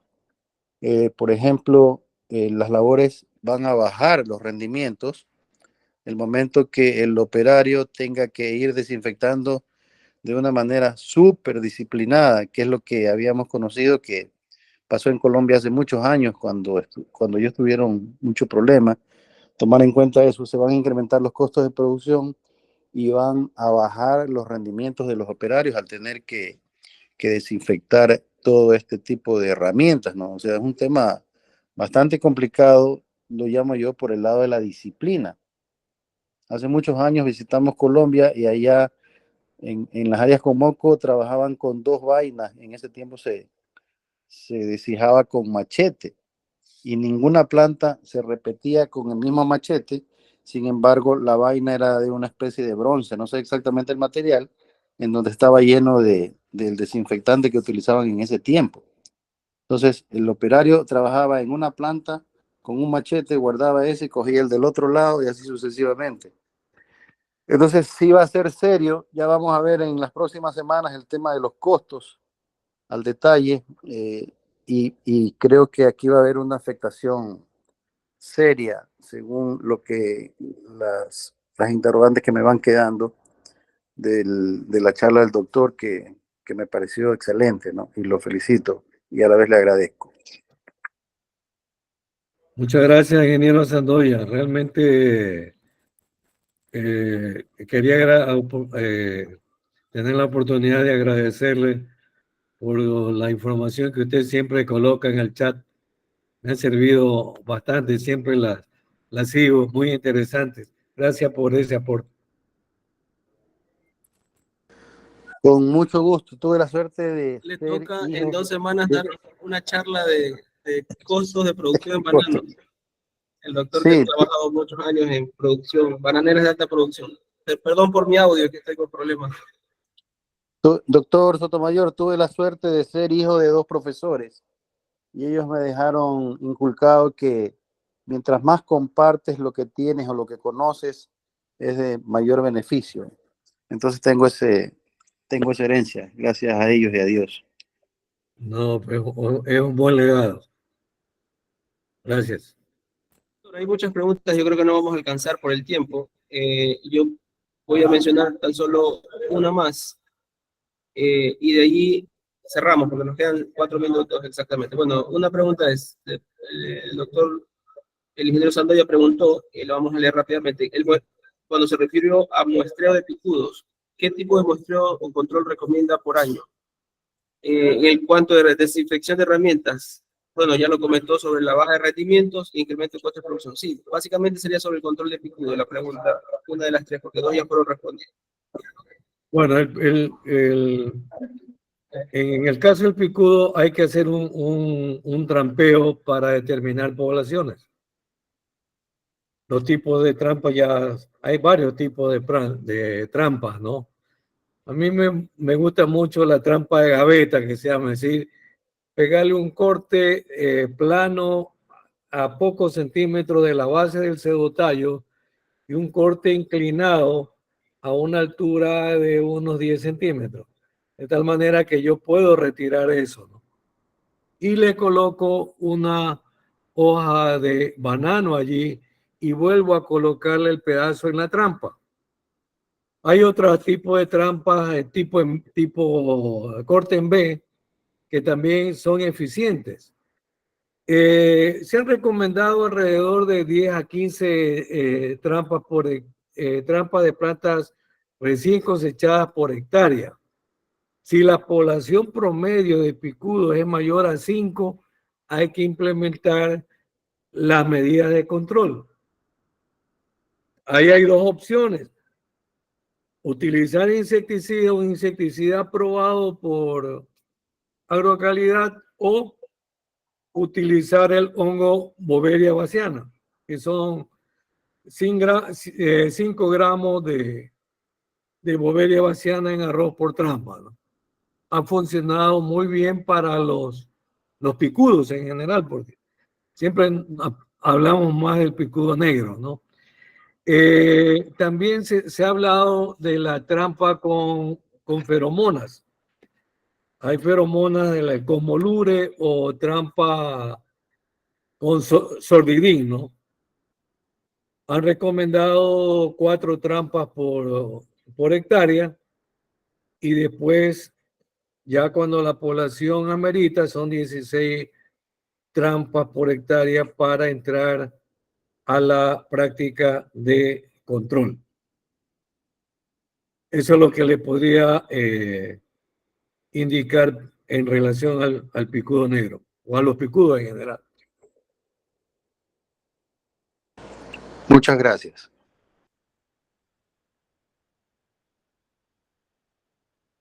Gracias, doctor. Bueno, de mi parte agradecerle a Marco Silva por ayudarnos al inicio con la presentación, a conectarse y a coordinar todo para que la gente ingrese, y al doctor por ayudarle también en que toda la presentación salga bien, al doctor también Sotomayor por su experiencia, y bueno, ya tendremos otra oportunidad para conversar mucho más aquí con los colegas. Bueno, seguiremos haciendo estos eventos, espero que sigan.